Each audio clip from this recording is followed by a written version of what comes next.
Nah, jadi menurut gua saat orang bersumpah, saat orang berjanji itu adalah saat dimana seseorang itu dibuktikan karakternya. Integritasnya di situ. Kita sendiri pun bisa ngelihat di negara ini juga banyak orang yang berjanji dan bersumpah, tapi nggak ditepatin. Sebenarnya kita harus lihat bahwa janji dan sumpah itu adalah sesuatu yang sakral, yang dimana kita tidak mudah untuk mengatakannya, karena ketika kita sudah mengatakannya, sudah melakukannya, kita punya konsekuensi, yaitu adalah memenuhinya.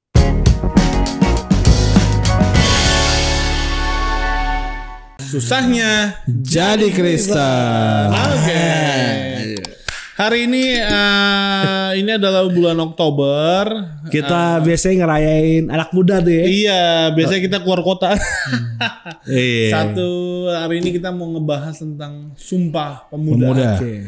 Nah, sebenarnya bukan Sumpah Pemudanya sih, lebih tepatnya kepada kata sumpahnya itu sendiri. Banyak sumpah-sumpah ya. Kemarin kita di Bali ngebahas ini ya tentang iya, sumpah. Ada satu di acara Jumat Asik. Jumat Asik tuh kayak diskusi asik sih. Ya. Gitu. Nah, bicara tentang sumpah. Kok gue jadi lupa tentang sumpah ya kemarin, padahal gue ininya ya. Ya, jadi ngomongin tentang sumpah itu apakah cuman sebagai jaminan? Ya kan? Orang itu sumpah gua cinta Indonesia. Cuma buat nenangin doang. Atau itu. Dan kedua, Sumpah Pemuda, contoh Sumpah Pemuda, setiap tahun dilakukan, di reminder menjadi sebuah itu. Apakah cuma sekedar selebrasi atau benar-benar emang kita mengimani dan menjalankan sumpah itu? Betul. Jadi ngomongin tuh sumpah itu apakah masih relevan untuk kita melakukan apa yang contoh Sumpah Pemuda, bersatu anak muda, satu bangsa, bahasa Indonesia. Apakah itu masih relevan dengan kata sumpah gitu? Intinya gitu sih. Nah, tapi sebelum lebih jauh disclaimer dulu nih. Perbedaan antara sumpah sama janji itu apa dulu? Sumpah sama janji. Iya. Soalnya kalau pemuda sumpah, kalau nikah janji. Iya. Berarti kita akan ngebahas tentang ke situ nih, tentang pernikahan, pas panjang podcast ini. Gue rasa kalau perbedaan, kalau secara KBBI sih cuma etimologi doang ya. Iya. Coba. Tapi ujung-ujungnya cuma menjaminkan aja sih. Apa? Ada yang ini guys, antara sumpah dan janji. Coba. Kalau menurut gua itu hampir nggak ada bedanya sih. Iya. Hampir nggak ada bedanya gitu, karena ya sumpah itu berarti meyakinkan, janji juga meyakinkan seseorang gitu. Kalau di dalam pernikahan kan janji nikah, nikah itu mungkin sumpah nikah bisa jadi sumpah nikah. Karena dari KBBI sumpah dan janji itu hampir nggak dibedain. Karena sumpah itu adalah janji yang bertekad lah, lebih kayak gitu. Lo-nya yang declare kan gitu ya. Iya. Deklarasi. Betul. Janji. Bahkan kalau kita lihat banyak yang deklarasi tepatnya nggak dapatin janji kan. Nah. Kayak orang politik mau deklarasi di Bogor ya kan gitu. Tuh, kalau di KBBI itu bilangnya janji atau ikrar yang teguh. Janji. Jadi sumpah itu janji juga. Sama jadi aja. Secara etimologi kayak nggak bisa dibedain ya. Intinya maknanya dari sumpah dan janji. Karena dua-duanya ini akan mengikat untuk bukan hanya satu orang, tapi kepada orang lain juga. Ya kan, kayak janji aja kan mengikat antara satu bahkan lebih dua orang gitu loh. Kayak sumpah juga, kita bersumpah nih depan orang, ya berarti kita berjanji juga. Kalau kemarin kita waktu di Jumat Asik itu tuh ada seorang dokter sama suster, ya kan, yang gitu. Dan kalau di kalangan dokter, suster dan medis itu dia kan berbicara ada etika kedokteran ya. Iya. Nah, ketika dia mau jadi dokter, dia tuh tidak berjanji, tapi bersumpah. Nah, sumpah dokter kayak harus mengutamakan pasien, gak boleh teledor, makanya kalau ada malpraktek di penjara tuh. Nah, mungkin kalau ngomongin sumpah dalam konteks kedokteran itu lebih ke berkaitan dengan hukum kali ya. Iya. Kalau melanggar lakukan hal ini bisa kena hukum gitu. Praktek dihukum. Terus dokter yang melakukan aborsi secara sengaja itu bisa dipenjara kan, banyak kasusnya gitu. Kalau dalam konteksnya dokter, makanya ini gak dikasih janji dokter, tapi sumpah medis. Sumpah itu. Istriku juga Eva juga ada sumpah bidan gitu. Sumpah perawat. Jadi sumpah mulu. Kalau janji itu pernikahan. Orang kalau cerai kan gak di penjara ya kan. Kecuali kalau kasusnya misalkan dia selingkuh ketahuan gitu. Tapi kan gak di penjara, paling lebih ke Tuhan gitu. Nah, bisa dibilang juga gini, sumpah dan janji itu setara intinya gitu ya. Karena kenapa gue bilang setara? Contoh misalkan jadi saksi ahli di sebuah persidangan. Oke. Ya, bagi yang non Kristen pasti bersumpah di atas Iya. ininya. Tapi bagi yang Kristen itu berjanji. Janji memberikan kesaksian yang valid. Jadi nggak ada sumpah, intinya gitu. Jadi dengan katanya gue bisa simpulkan di sini dengan hal itu bahwa ya sumpah sama janji itu yang tadi kita bahas dari awal sebenarnya setara dan ya sama-sama nilainya sama lah. Iya. Walaupun bohong di pengadilan juga nggak ada yang tahu juga. Nggak ada yang tahu. Iya. Gitu. Jujur sama Tuhan juga. Iya. Iya. Tapi yang kita ambil bukan bohongnya, tapi dari sumpah dan janji. Iya. Nah, jadi kita ngebahas tentang sumpah nih, sumpah tentang apa nih, Bill? Sebenarnya sumpah itu yang terpenting bukan artinya, tapi ngejalaninnya. nah itu. Itu maksudnya banyak orang berjanji, banyak orang bersumpah, tapi susah untuk menepati janji dan sumpah itu. Betul. Gitu loh kayak. Nah, jadi menurut gua saat orang bersumpah, saat orang berjanji itu adalah saat dimana seseorang itu dibuktikan karakternya. Integritasnya di situ. Gitu. Nah, kan kita nggak usah inilah nggak bisa bohong. Kita sendiri pun bisa ngelihat di negara ini juga banyak orang yang berjanji dan bersumpah, tapi nggak ditepatin janji dan sumpahnya itu. Berbicara kayak tanggung jawab tuh orang ya. Iya, komitmen gitu kan. lo, integritas lo dipertanggungjawabkan gitu. Nah, karena mereka tidak berintegritas, akhirnya yang kena kan kemana-mana. Kan kayak waktu tahun lalu ada seorang bisa dibilang orang tinggi lah ya di sebuah lembaga yang akhirnya menyalahgunakan power abuse, menyalahgunakan kekuasaannya, menyalahgunakan jabatannya untuk menghabisi nyawa orang gitu. Iya. Nah, kita tahu tuh dari gara-gara itu akhirnya lembaga tersebut kepercayaannya turun drastis. Wah, jadi dicap kayak pembohong ya. Iya. Kenapa? Karena kan sumpahnya lembaga itu pasti melayani masyarakat. Mengayomi segala macam, menjadi tiang keadilan lah. Iya, Pelindung bagi masyarakat. Iya, jadi orang harusnya ngerasa lebih aman. patokan hukum. Iya. Nah, yang jadi penegak hukum Itu melanggar hukum. Iya. Gimana? Itu kan integritas dong ngomongnya. Apa yang dikatakan harus sama yang dilakukan. Betul. Gitu. Nah, jadi kalau menurut gua sumpah dan janji itu lebih bicara tentang karakter orang sih. Iya. Gitu. Bagaimana seseorang itu melakukan apa yang dia katakan. Iya. Makanya kalau berat-berat jangan gampang janji ya intinya. Nah, gitu. jangan gampang sumpah. Iya. Janji gue akan sayang sama lo. Janji gitu. Apapun keadaannya gitu. Atau gini, karena misalkan kita sudah bersumpah dan ternyata itu sudah berjanji, kalaupun tidak bisa menepati lebih baik ngaku. Iya gak sih? Iya, itu Karena kalau punya ini kan kalau punya ketegaran ya. Iya. Tapi ngaku aja, sorry gue nggak bisa. Karena gini, pada akhirnya orang berpikir meremehkan sumpah karena sumpah atau janji yang dilanggar karena toh kelihatannya gue baik-baik aja kok. Gue nggak menepati janji gue baik-baik aja. Terus gue nggak melanggar sumpah gue baik-baik aja gitu. Makanya kemarin gue sempat berpikir bahwa sebenarnya nggak baik-baik aja sih keadaannya. Kenapa nggak baik-baik aja? Karena ketika kita sering melanggar sumpah, sering melanggar janji, otomatis yang tadi Bill bilang bahwa trustnya orang tuh udah berkurang. Iya. Dan kalau trustnya orang itu berkurang, wah itu bisa kemana-mana. Gitu loh. Apalagi kalau kita udah melanggar sumpah atau janji sama orang yang orang yang punya pengaruh. Iya. Oh, terutama dunia kerja nih. Wow, yang punya jejaring kemana-mana. Wah, udah susah tuh bisa tuh. Iya. Ya kan, mau masuk sini, ntar nanya ini gimana nih bekas karyawan. Track recordnya jelek jadinya. Itu aja lebih, makanya sebenarnya kita harus lihat bahwa janji dan sumpah itu adalah sesuatu yang sakral, yang dimana kita tidak mudah untuk mengatakannya, karena ketika kita sudah mengatakannya, sudah melakukannya, kita punya konsekuensi, yaitu adalah memenuhinya. Benar. Itu yang paling penting. Jadi sumpah itu cuma sekedar kata-kata ya. Iya. Yang berarti itu melakukannya gitu. Pinjam dulu 100 gitu kan. Janji nih bulan depan baikin. Sumpah. Iya, sumpah nih bulan depan baikin, pinjam dulu 100. Ya, bulan depan nih pinjam lagi 100. Nah, yang tadi yang kita mau bahas juga. Kalau kita kayak misalkan kayak dokter nih, kita walaupun kita bukan dokter ya di sini ya. Dokter teologi. Kalau kan dokter itu disumpah. Apa sumpahnya dokter sih untuk tidak? Iya, pokok setelah koas. Yang para dokter sorry nih kalau salah ya. Pokoknya ini disumpah dan itu berundang-undang. Ada undang-undangnya gitu. Banyak dokter yang kena penjara kan, malpraktek dan lain-lain banyak.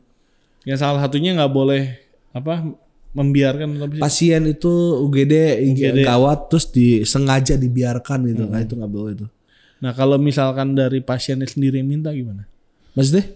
Misalkan dari pasiennya sendiri yang pada akhirnya minta yaudah suntik mati atau dari keluarga. Nah, kayak misalkan kayak contoh nih, kayak keluarga gue, kakak gue, ya itu parah dokter ya. udah bilang bahwa ya ini sebenarnya udah nggak ada orangnya, ini hidup dari pompa ini doang. Nah dari keluarga gimana, sepakat gak pompanya dikurangin pada akhirnya dinyatakan meninggal gitu. Nah itu gimana tuh? Kemarin untung kita ini ya ketemu sama dokter, diskusi ada dokter nih ya, dokter asal Surabaya tapi stay di Bali gitu ya. Dia ngomong tuh tentang waktu Bill nanya kan tentang hal ini, intonasinya tuh seperti apa gitu, bagaimana diaplikasikan di dalam Indonesia gitu. Nah dokter itu ngomongnya intonasinya kan suntik mati ya seperti itu tadi bilang kan. Nah gue inget banget tuh karena kita kemarin host ya, kita dengerin tuh, dan dia bilang di Indonesia pun juga masih belum bisa tuh kayak gitu ya kan, di negara luar mungkin boleh gitu. Tetapi dalam hal kasus yang tadi itu ada yang namanya intonasi aktif dan pasif kan gitu. Yang dia bilang gitu. Jadi ya kalau emang keluarga sudah menyerah, kalau keluarga sudah memang lihat ini udah 6 bulan nih ada di ICU mungkin, tapi gak ada perkembangan sama sekali, gak ada harapan, dia cuma bisa nafas by alat aja nih gitu. Kalau dilepas tuh selesai gitu. Kalau keluarga sudah mengizinkan, sudah bilang gitu, dokter udah gak bisa paksa tuh. Karena segala sesuatu kan tanda tangan dari keluarga. Kita kan gitu kalau orang sakit kan. Pak mau ini tanda tangan keluarga, mau operasi. Harus tanda tangan keluarga kan. Kalau tanda tangan tuh dioperasi, rumah sakit kena tuh. Ya kan, gak diizinkan soalnya. Nah kalau begitu ya dokter bilang kita gak bisa ngomong apa gitu kan. Jadi lebih ke keluarga itu intinya. Dan apakah itu melanggar sumpah dokter? Enggak kan, dia kan menjalankan apa yang keluarga mau, pasien mau gitu. Tapi yang terpenting kata dia harus berusaha apapun yang terjadi. Kalau kita balik lagi ke episode yang kemarin tentang absolut bertingkat, ya kan? Dia harus mengutamakan tingkat yang paling utama adalah nyawa pasien. Si dokter itu bilang, apapun keadaannya, misalkan dia lagi cuti, dia lagi luar negeri, ada pasien parah dia butuh konsultasi untuk operasi mungkin, ya dia harus lakukan itu karena dia mementingkan liburannya dia demi untuk menyelamatkan nyawa manusia. Itu ya, itu nggak melanggar sumpah tuh, kecuali kalau dia nggak lakukan itu. Itu yang kita dapat dari paparan si dokter itu ya gitu. Tapi kalau actually kita nggak tahu ya kan gitu. Seperti itu. Jadi sumpah itu ya berbicara tentang itu sih ya, sebuah tanggung jawab profesi ya, kadang kan profesi. Kita pun juga sebagai seorang hamba Tuhan juga ada sumpahnya kan dulu kan. Sumpah contoh harus membawa nama sinode mungkin ya kan. Makanya kalau ada pendeta yang ketahuan atau terlihat ada di lokalisasi, contoh lokasi pelacuran, itu harus dipecat tuh pendeta di GBI. Karena salah satunya kalau yang pendeta GBI itu salah satu peraturan tuh nggak boleh berhubungan dengan berhubungan ya. Berhubungan maksudnya berhubungan bukannya kalau buat konseling enggak, tapi berhubungan kayak lu mau open BO. Ya beda kalau pelayanan nih. Iya. Kan? Kemarin kita pelayanan boleh berhubungan sama kita kemarin pelayanan di penjara tuh ya kan. Nah, jangan pendetanya di penjara itu melanggar sumpah tuh. Kalau pelayanan boleh tuh. Ya kan rasanya kita di penjara. Nah, itu udah melanggar sumpah. Nah, berarti gimana nih? Sekarang penanya nih sama Bill nih. Untuk generasi muda gimana sih Bill tentang sumpah tentang sumpah atau janji di hari-hari ini gitu. Menurut apa yang perlu dilakuin gitu? Iya, kalau menurut gue nomor satu janjinya adalah kepada Tuhan ya. Udah pasti kepada Tuhan, dan kedua kepada orang tua gitu. Karena kita orang Kristen itu udah pasti, kalau kita lihat di 10 perintah Allah kan, pertama Tuhan dulu tuh 4 hukum, baru yang kelima itu hormatilah orang tuamu. Sesama lah ya. Bahkan Orang tua. bukan istilahnya Iya. ininya Orang gitu. tua dulu, Bos. Maksud gue. Nah, disitulah sekarang anak muda ini kan bisa dibilang ya tingkat respect sama orang tua kan Ya, kayaknya udah mulai iya. berkurang ya. Gitu, respect sama Tuhan juga Iya, kayak iya, udah. iya. Ya lah, makanya disitulah mungkin di momen Sumpah Pemuda ini kita harus mengembalikan sumpah itu kepada istilahnya Oke. otoritas yang lebih tinggi, Tuhan dan orang tua. Ah. Gitu. Kenapa? Memang karena firman Tuhan bilang udah kalau Tuhan udah pasti ya, kasihlah Tuhan Allahmu gitu kan. Tapi yang kedua ini hormatilah orang tuamu, kenapa biar panjang Umurmu. Benar. gitu. Jadi orang tua juga bukan cuma orang tua kandung ya. Iya. Bicara orang tua juga Orang tua rohani, orang tua rohani juga bisa mungkin. orang tua sambung orang yang mungkin. Bapak orang atau yang ibunya dituakan. meninggal kan terus nikah lagi. Iya. Kan banyak kasus tuh dia gak respect tuh sama orang tua yang lanjutnya. Ya mau kita harus respect dong. Iya. Secara hukum, secara rohani kan sesuai itu kan. Ya. Kecuali orang tuanya mungkin ngajarin yang enggak ya. Nah, itu Misalnya baru. kayak melanggar, udah nggak usah ke gereja lagi. Nah, itu baru. Itu beda cerita. Lagi itu pembahasan kemarin tuh. Iya, bahasanya Benar. nanti lah istilahnya. Oke. Jadi, terus Bu? Tapi basicnya ya kita, nah janjinya itu tuh harusnya bagaimana kita berjanji untuk menyenangkan Tuhan dan Oke. dan membaktikan diri juga kepada orang tua kita, Oke. pada kayak gitu. Karena ya banyak kasus kan yang bagaimana orang tua tuh udah nggak diurus lagi karena dia udah mungkin, bahkan gue pernah lihat berita orang tuanya dibuang sama anak-anaknya gitu. Iya. Oh, biasanya tuh kalau nggak salah nih, itu salah satu tradisi di Jepang tuh. Masa sih? Iya. Jadi kalau misalkan dia udah coba deh, kalau gue bisa salah ya teman-teman, boleh kalau ada salah boleh diinin. Jadi kalau orang tuanya udah ini, jadi orang tuanya tuh digendong, ditinggalin di hutan. Oh serius? Iya, coba itu ada tradisi jadi sama anak muda itu gitu. Dibawa ke hutan dan pas ketika di hutan itu ditinggalin dan dibiarkan orang tuanya itu Mati. meninggal karena ada binatang buas, ada apa dan rupanya itu. Itu gue pernah baca di sebuah artikel. Nah ini kalau misalkan salah atau apa tolong di komen ya teman-teman. Gitu. Mungkin di Jepang atau mungkin di suku tertentu di Jepang mungkin gitu kan. Iya. Kayak di Indonesia kan banyak banget sukunya ya gitu. Iya. Gitu. Tapi gue pernah lihat tuh emang karena orang tuanya udah linglung. Iya. Ditinggal aja. Tapi lowongan pekerjaan untuk melihara itu lansia di Jepang tuh tinggi banget ya Bang. Iya. Gitu. Kemungkinan memang Ada. mungkin karena dia gak kerja ya. Jadi udah mah, Pak, sorry ya, gue fokus kerja nih. Mama Papa diurus sama ini ya. Iya. Gitu, sama suster lansia. Itu Bisa dia. aja Iya, gitu. Bisa aja. Nah itu berarti ya, seperti itu ya. Nih ya. Namun di masyarakat Jepang, ubasute, namanya ubasute berarti lebih dalam, yaitu membuang orang yang sudah tua pada masa lampau. Jadi pada masa dulu. Oh masa dulu. Ya dilakukan di hutan. Tujuannya? Tepatnya di kaki Gunung Fuji, yakni di hutan Aokigahara, dikenal sebagai tempat masyarakat Jepang yang menyudahi hidupnya. Jadi kalau udah tua, ini zaman dulu berarti bener. Kalau namanya ubasute, kalau misalkan orang Zaman samurai kalau itu. iya, orang tua ditaruh di Zaman bawah samurai. kaki gunung itu, anjir, ditinggalin. Ini udah jadi beban. Iya, udah jadi beban, bener. Mungkin nggak tahu modernnya Jepang sekarang gimana ya. Nah, tapi yang baik orang tanya nih mungkin gini ya. Demi meyakinkan seseorang, entah pacar, atasan, teman dan lain, boleh nggak sih kita bilang sumpah demi Tuhan? Enggak lah. Kan Alkitab juga jelas bilang.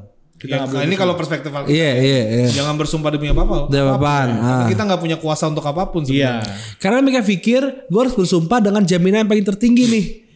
Kalau orang lain kan sumpah demi nyokap gua, bapak gua, ini Tuhan tuh paling tertinggi nih. Demi untuk meyakinkan gitu. Jadi lebih baik gimana tuh? Demi meyakinkan gitu. Jadi mungkin kalau gue boleh bantu jawab, kalau misalnya buat meyakinkan sebenarnya kita nggak perlu bersumpah dan berjanji ya. Nanti nggak tahu ya kalau Bill yang jawabnya apa gitu. Tapi buktiin aja sama diri kita sendiri gitu loh. Oke. Kita menjadi orang yang bisa dipercayain. Contoh dari pekerjaan kita, dari tingkah laku kita, ketika kita ternyata diajak ke sebuah tempat tapi kita ternyata datangnya on time gitu loh. Nah itu tanpa harus bersumpah, tanpa harus berjanji, kalau menurut gua itu akan melihat ketika kita nunjukin integritas kita lah, bisa ngasih tahu nilai kita, value kita, itu tanpa kita bersumpah, tanpa kita berjanji, orang akan lihat oh ini orang bukan main-main nih, gitu. Misalkan ada appointment jam 18.30 gitu loh, tapi kita udah datang jam 18, jam 30 menit sebelumnya, orang akan melihat bahwa, karena gue pernah diajarin gini, gue pernah ada mau namanya ketemu sama orang gitu loh. Gue datangnya pas banget waktunya. Terus dia bilang gini, no, kalau di dunia bisnis tuh, dia bilang kayak gitu. Kalau mau ketemu orang, misalnya ketemunya jam 8, ya jam 7.30 kita harus datang. Dari situ orang akan nilai kita bagaimana, nilai kita dan keseriusan kita, gitu. Kalau menurut gue ya, nggak perlu pakai kita berjanji, tapi lebih tepatnya kita buktiin dengan tindakan gitu loh. Okay. Orang pun akan melihat nilai kita. Gitu. Berarti kira-kira janji nikah tuh gunanya untuk apa ya? Coba Bapak bilang. Jadi sekedar oke lah, apa cuma reminder lagi buat kita nanti. Kan proses pernikahan tuh panjang ya gitu. Ingat janji nikah dulu, kan biasanya gitu kan berantem ya gitu. Iya, kalau janji nikah sih menurut gua jatuhnya jaminan ya. Iya men. Jaminan bahwa kita akan selalu ada sama dia, susah seneng bareng. Gitu. Dan dikatakannya di sakral lagi ya, di hari-hari sakral. Itu jaminan gitu. Cuman yang emang nggak boleh, jangan bersumpah demi Tuhan aja. Iya. Kan makanya kan itu janji ya, bukan sumpah ya. Iya, beda. Jadi janji nikah harusnya dihafal, bukan dibaca ya. Iya. Iya sih. Harusnya dalam pikiran. Benar. Tapi terkadang banyak orang tuh bilang, wah dia nggak hafal tuh, nggak serius tuh nikahnya. Nggak juga sih. Nggak juga. Terkadang memang orang mau nikah itu biasanya nggak tidur tuh, kan? Iya kan? Terus fokus grogi. Banyak. Gue nikah, gue langsung mikir, anjir gue nikah ya. Gue merasa masih anak kecil yang, anjir gue nikah nih gila gitu. Jadi pikiran tuh udah kemana-mana. Tapi untung hafal sih gitu kan. Tapi ada yang gak hafal mungkin udah distrak kemana-mana tuh pikiran itu. Kayak gitu. Ya intinya sih yang diperkatakan itu bukan sekedar kata-kata lah ya. Tapi sebuah responsibility dia jadi sebuah jaminan, tanggung jawab, jaminan. Benar-benar dia melakukan sumpah itu. Ya, kayak kita lakukan sumpah pemuda, buat apa kok cuma ngomong doang gitu. Iya benar. Kalau dia coba tetap aja apatis sama pemerintah, kereta cepat dibully, ya kan? Apa yang di pemerintah dilakukan dibully terus. Padahal sumpah pemuda untuk bangsa Indonesia. Tapi ngebully pemerintah. Betul. Bukannya dikasih ide terobosan, tapi di medsos kerjanya bully terus. Nah itu pemuda apaan gitu kan gitu. Kritik tanpa solusi. Nah itu. Oke. Seperti itu lah ya. Oke, kesimpulannya apa Pak Billy tentang sumpah dan janji? Sumpah dan janji. Kata-kata. Hah? Kata-kata. Kalau kata orang Ambon. Ya intinya sumpah dan janji hanya akan jadi sebuah kata-kata tak berarti tanpa adanya sebuah tindakan yang nyata. Closing statement yang bagus itu dari Pastor Billy. Oke, thank you teman-teman udah nonton video ini. Kalau suka video ini tetap nonton video-video berikutnya dalam satu channel Millennial Baper. God bless you.